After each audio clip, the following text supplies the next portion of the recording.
5 steps to conducting life-enhancing neurodiversity assessments.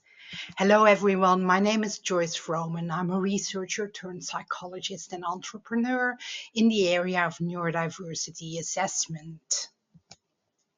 Life-enhancing neurodiversity assessment, first of all, encourages people, your clients, to tell their story. So it's not just a psychiatric assessment where we fire questions at people, but we also allow them some space to tell their story and to talk about what they perceive as their strengths, their limitations, etc. Of course, we guide that discussion as well, but we want to provide them an opportunity really to tell what they think is important in their story and make them feel heard and validate them. The second step to life enhancing neurodiversity assessment is really that both the client and the psychologist are essential in the assessment. So it's not just the psychologist who is driving the assessment. The client is also an essential partner in that assessment and in conducting that assessment. The third step to life enhancing neurodiversity assessments is to focus on limitations and strengths. So, traditionally, psychologists, psychiatrists, etc., have primarily focused on limitations or deficits.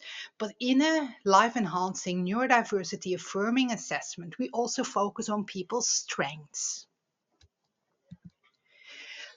Step 4 to a life enhancing neurodiversity assessment is empowering your clients. So, clients are not passive participants in the assessment, but instead, you want to educate them. You want to enhance their understanding of themselves, of their limitations, and of their strengths, and empower them to advocate for themselves after that assessment, whether that's in the workplace or whether that's at school or with other health professionals. You want them to be um, partly an expert on their own neurotype as well. Step 5 to life enhancing neurodiversity assessments is curiosity, compassion, and respect. So, all those neurodiversity affirming components that we also bring to neurodiversity affirming therapy, right? So, we approach people with curiosity, with compassion, with respect, instead of looking at them as doing something wrong or doing something different from the way that it's expected to be done. We approach that with curiosity and respect. Benefits of neurodiversity assessments are validation. So people are able to tell their story, talk about their strengths, talk about their struggles, and you as the psychologist can really validate those points that you agree with, right? And that you see in a similar fashion. It allows people to engage in sense making.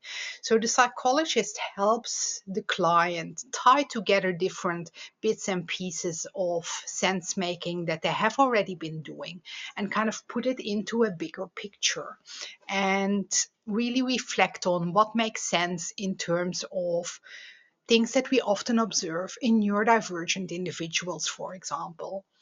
Benefits of neurodiversity assessments also includes increasing the agency that people experience. So, with a properly conducted neurodiversity affirming best practice evidence-based assessment, the client should feel a sense of agency during the assessment, but also after the assessment is finished.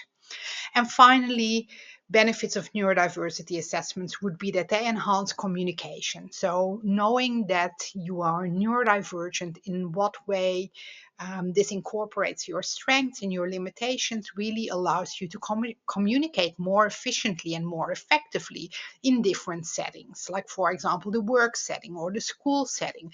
You can really advocate for your needs and what you bring to the table as well. There are some potential downsides of assessments, especially if they're not conducted in a neurodiversity affirming best practice way.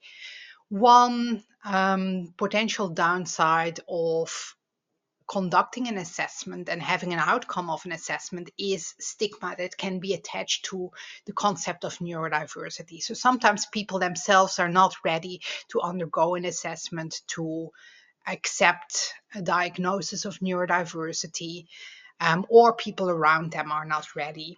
So, when people themselves are not ready, when the client in front of you is not ready, it's really a question that needs to be raised and needs to be discussed with this client whether this is the right time to engage in a neurodiversity assessment. Otherwise, they might well end up stigmatizing themselves or being stigmatized by some people around them. Another potential downside of assessment is the financial cost that comes with assessments. So, neurodiversity assessments, generally speaking, are quite costly. And that's because there are lots of costs that go into the cost picture that the psychologist is confronted with. So, first of all, there is cost related to the assessment materials, so licensing, etc. Often there is rent, then there are training costs as well, etc., etc. There's report writing time, analysis time. So, it's not just the one on one time that you have with your client, but there's quite a bit of commitment to that assessment outside of that time as well. And then finally, a potential downside is invalidation of the client in front of you if you don't conduct the assessment in a strengths inclusive, evidence based, neurodiversity affirming way. And invalidation tends to happen more frequently with people who present in a less stereotypical fashion. So, for example, women and girls or minority groups.